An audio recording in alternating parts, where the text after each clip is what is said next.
Amen. Purihin po Panginoon at magandang araw po sa inyong lahat mga kapatid.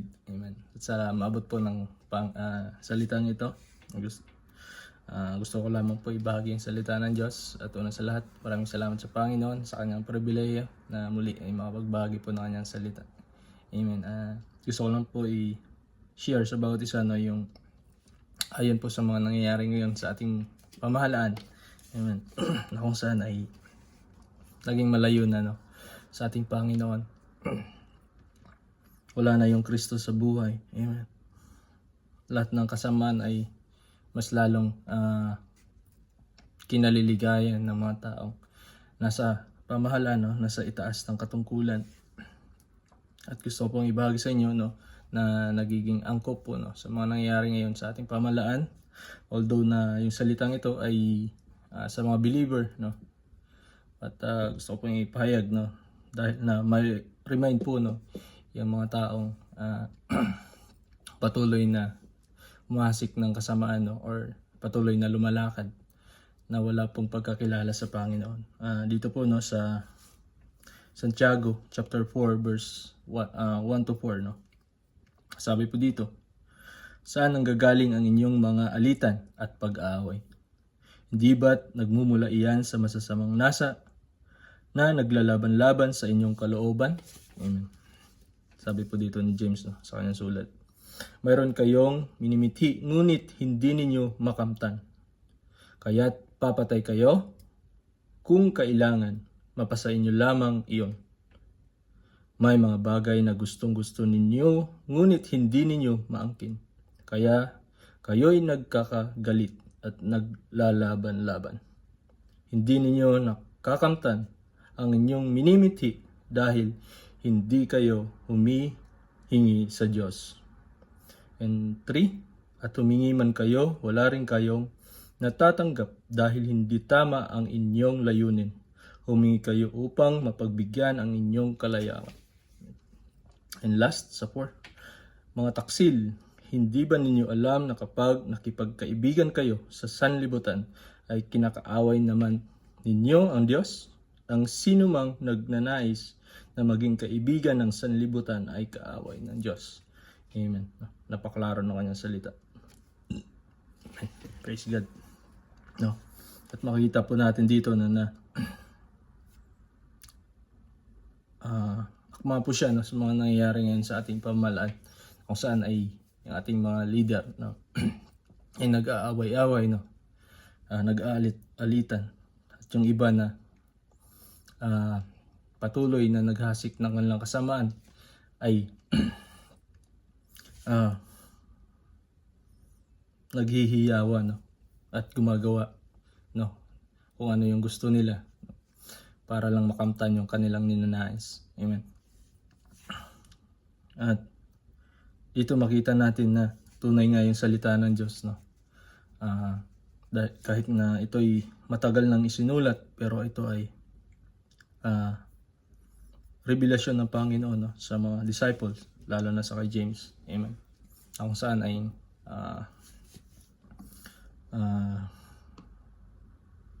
hindi lang siya noon na mga pangyayari, but ngayon sa ating generation ay ito ay nangyayari din. Amen. At ito ay isang halimbawa na yung mga taong mga walang tunay na relasyon sa Panginoon or genuine relationship sa Lord ay patuloy na gumagawa ng kasamaan. Wala silang pakialam kung ano yung mangyayari. Ang sa kanilang is yung makamtan nila ang kanilang ninanais. At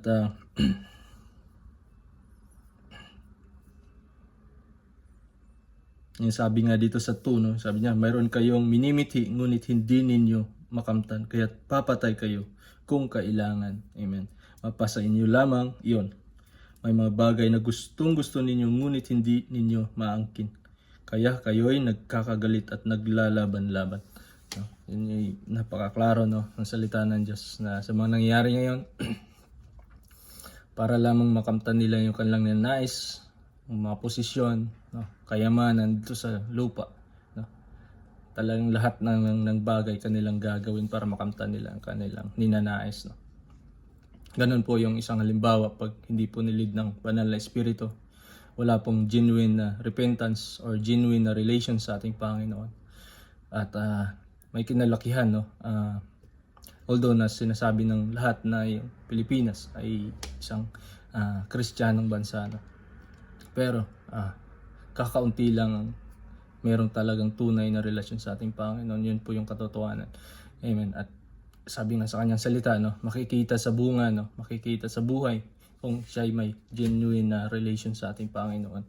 At yun po, no, makikita natin na hindi lahat, no, na nagsasabi na sila ay Kristiyano, na sila ay sumasampalataya sa Panginoon ay sila ay tunay na mga anak ng Diyos. Amen. At yun makikita po natin, no, na yung mga taong gumagawa ng kasamaan, even sa ngayon, no, ang pinaka aim nila is yung magawa yung gusto nila, no? At kung sino man po yung gumagawa ng tama, no? Sino man yung gumagawa, nagdi-desire para sa kabutihan ng lahat ay kanilang ginagawa ng paraan para ito'y hindi makatungtong, no? Or makaano sa posisyon, no? Ganun po yung nangyayari, no? Pag yung puso ng isang tao ay puno ng kasakiman, no, ng kayamanan, ng pag-ibig sa kayamanan, wala siyang ibang ninanais kundi yung makamtan yung kanyang gusto, no. Pumapatay siya, no. Ginagawa niya yung lahat, no, kagaya sa nangyari po, no, sa mga panahon na ito, no, sa ating Pilipinas. Kaya yung mga mga kapatid nating Pilipino, no, ay nagkakaisa, no, at dito ay sumisigaw, no, ng katarungan, no, ng tamang paglilid or pagbabago sa Pilipinas, no, at matungtong kung sino yung tunay na mga may puso, no, or may pagmamahal sa bayan. Yun po yung desire, no, yung sigaw ng karamihan ng mga Pilipino. Kaya yun, dito natin makikita isang halimbawa na pag isang tao ay walang relasyon sa Panginoon, walang tunay na relasyon sa Panginoon, ay yung kanyang buhay ay hindi po ay maganda, no? Puro kasamaan, puro kasakiman sa buhay ang kanyang ninanais. Kaya yun po mga kapatid ang kaibahan ng isang tao na wala pong tunay na relasyon sa Panginoon. Dahil nga pwede naman nating sabihin, no, na tayo Kristiyano, pero sa inwardly, no, sa ating kalooban, no, ay makikita yan ng Diyos dahil nga ang Panginoon ay tumitingin sa atin, tinitingnan yung ating puso, no. At kung anong nilalabas no, sa ating labi, siya dyan po malalaman kung siya ba'y tunay na Kristiyano or siya ba'y anak ng Diablo. Yun po yung isang ebidensya. Amen. At kung makita natin dito, no, na yung salita ng Diyos, no, ay talagang tunay siya, no. Hindi siya nagsisinungaling. Kaya maraming tao na inaayawan talaga yung Biblia, no, kina-justify yung kanilang pananampalataya na ito'y tama, na ito lang talaga yung aming susundin. Bahala na kahit mamatay kami, ito yung talaga yung aming susundin. Wala na kaming ibang sasampalatayaan pa. Amen. Pero yan po ay gawa ni Satanas, no? Yan po ay gawa ni Satan, na kung saan ay ikaw na isang tao ay hindi makakilala sa tunay at totoong Diyos, no? Tunay na nagmamahal sa iyo, tunay na nag-alay ng buhay niya para sa iyo, sa ating lahat, no? Kaya kung makikita po natin, no, yung bansang Pilipinas ay yung presensya ng Diyos, no, ay hindi na ganoon kainit, no, hindi na ganoon yung pagkilos ng Panginoon, no, dahil nga ay marami nang wala na talagang pagkakilala, wala yung pagkilala sa Panginoon ay sa labi lamang, no. Kaya yun po, actually yung mga bagay na yan ay ina-allow din ng Panginoon. Kung titignan po natin yung salita ng Diyos, ang lahat po na nakatungtong sa pamahalaan ay yan po yung mga in-allow din ng Panginoon. Isa doon, no, kung babalikan po natin si King Saul, no, na yan ay pinili ng mga Hudyo, no? Na gusto ng mga Hudyo na sila magkaroon ng hari dahil nakita nila na yung ibang bansa ay meron ng mga hari, no? Na noon man ay yung naglilid sa kanila mismo yung ating Panginoon, no? Mismo yung Diyos na naglalang sa kanila. Sa atin ang naglilid sa kanila, no? Except dun sa mga ibang bansa, no, na hari yung naglilid. Kaya pinayagan sila ng Panginoon at yung Panginoon ang nagpili sa kay King Saul, no? Na siya yung mamuno, na siya yung mag-defend, no, sa kanilang sa kanila, no?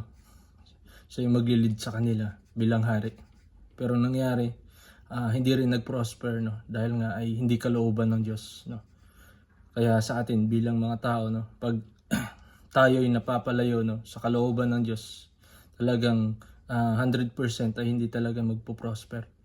At lalo na pag kung yung buhay ay nakalaan lamang, no, dito sa mundo, yung pagmamahal ay puro lamang sa kayamanan, no? Although na maraming nagpo-prosper, no, dito sa mundo, no, mga bilyonaryo na lahat ng matataas na mga tao, no, na mayayaman, pero yung kaluluwa naman nila ay wala, no, walang kaligtasan, no, dahil nga ay dito nakamtanan nila yung kanilang ninanais, no. Kaya yun, isang reminders sa atin na bilang tao, no, na pag tayo mapalayo sa Panginoon, walang naglilid na banal na espiritu, talagang masisiraan po tayo, no. Yung way, yung landas ng tao ay hindi po maganda. Although merong time na maganda, merong time na talagang ikakapahamak niya. Dahil nga wala yung naglilid, yung Holy Spirit, walang conviction, walang may nangungusap, no? At walang mga kapatid na nananalangin, no? Yung nananalangin man pero kung may kapatid ka pero puro kamunduhan, no? Puro mga bagay dito sa mundo, kayamanan, no? Mga nais, no? At kung manalangin man sa Panginoon, kung ano yung pong nais nila, no, makamtan, no, dito sa mundo, hindi yung kalooban ng Diyos yung kanilang panalangin. Kaya yun po, isang reminders na pag yung Pilipinas, no, ay tayo ng mga tao ay tunay na lumapit sa Panginoon, makikita natin yung pagkilos ng Lord at makikita natin na kung saan ay yung mismo yung Panginoon yung magluklok dun sa kanyang binigay sa kanyang kalooban. Kagaya po ni David na siya po mismo yung nagpili, na sinabi niya na ito'y aking anak, no? At ito'y aking ililid, aking ididisiplinahin, no? Na siya yung papatuloy sa kung anong nais ng Panginoon. Kaya yun po, no? Pag hindi po natin or kinalimutan natin yung pagkilos ng Panginoon, no? Yung pagtawag sa Panginoon, ganun mangyayari, no? Kagaya ngayon sa ating bansa na kapahamakan yung ang dadaranasin pag hindi po tayo lumalapit sa Panginoon. Pag yung buong bansa ay hindi lumalapit sa Panginoon, ganun po mangyayari, kaparusahan, no? Trahedya yung mangyayari, ganun po.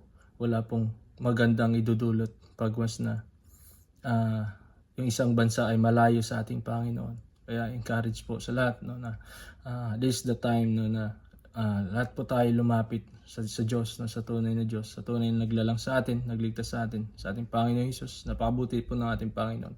Wala po siyang ibang nais kundi yung mapabuti po yung ating buhay at lahat po tayo maligtas sa kapahamakan. Kaya yun po, makita po natin na pag tayo ay lumapit ang Panginoon, nandyan po yung kanyang kapatawaran, na kanyang pag-ibig, kanyang provision. Kung malala po kung yung istorya po ng Nineveh, no, sa Old Testament is yung mga tao po ay si Jonah po ay sinugo, no, para iligtas, no, yung Nineveh. Pero ayaw ni Jonah kasi alam niya na sobrang makasalanan yung city na yon, no, yung lugar na yon, no. At kung saan ay isa sa nagpahirap sa mga niyang kababayan, sa mga Israelita, sa mga Hudyo.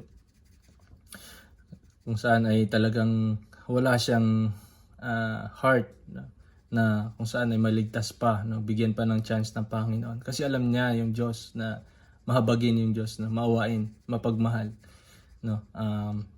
Kaya niyang patawarin kung sino yung mga taong tunay na lalapit sa kanya at magpapakumbaba. Pero anong nangyari nung talagang yung mismo na yung Panginoon ng kumilos, no? Dinala mismo si Jonah doon sa Nineveh, no? Nangyari ay pinatawad ng Panginoon, no? Nakinig yung mga tao sa salita ng Diyos, no? Mula sa pinakamataas sa hari hanggang sa pinakaabang, ang lahat ay humingi ng tawad sa Diyos. Nagfasting, sila ay nagsuot ng sako at nanalangin, nagpuri sa Panginoon. Nangyari, hindi po natuloy yung paghatol sa Nineveh, na sana ito ay magiging parang Sodom and Gomorrah, no? Nangyari na sila ay tutupukin, pero sila ay lumuhod, no? Sila ay nagpapakumbaba at humingi ng tawad sa Panginoon. Ganun po yung ating Panginoon pag once na yung isang bansa ay may kinikilalang Diyos, yung isang bansa ay may sinusunod na Diyos, talagang mararanasan po natin yung biyaya, yung proteksyon ng Panginoon, no? At yung pagmamahal sa bawat isa. At nandyan po rin po yung nais, no, na yung desire na masunod po kung ano yung sinasabi, yung kinakamad ng Panginoon na ihayag yung kanyang salita. Kaya napakaganda po ng isang bansa, no, kung isang bansa ay buong may pagkilala sa Panginoon Jesus. Dahil makita po natin, magagalak po yung Panginoon, no, na yung hindi lang yung pagde-develop ng isang bansa, kundi yung pagsunod sa anong nais ng Panginoon. Dahil nga yung mundong ito is temporary lamang, mga kapatid. Kaya yun po isa din pinapakita ng Panginoon sa bawat sakuna na yung mundong ito ay hindi ito yung piniprepare ng Panginoon. Ito ay masisira, ito ay walang katagalan, no? Ito ay mawawala. Kaya ang mas maigi, no, ay sundin natin yung Panginoon, dahil doon mas sure yung buhay natin, no? Mas secure yung buhay natin pag nasa Panginoon po tayo, mga kapatid. Kaya ang maganda, sumunod po tayo sa Panginoon, ilapit natin yung ating buhay. At yun po, pakamtan po ng bawat isa yung promesa ng Panginoon, no, na buhay na walang hanggan. Kaya yun lamang po, mga kapatid. I pray na nawa ay may pulot po kayo ng salita ng Diyos, no, na magbibigay sa inyo ng encouragement. God bless po sa inyong lahat. Amen.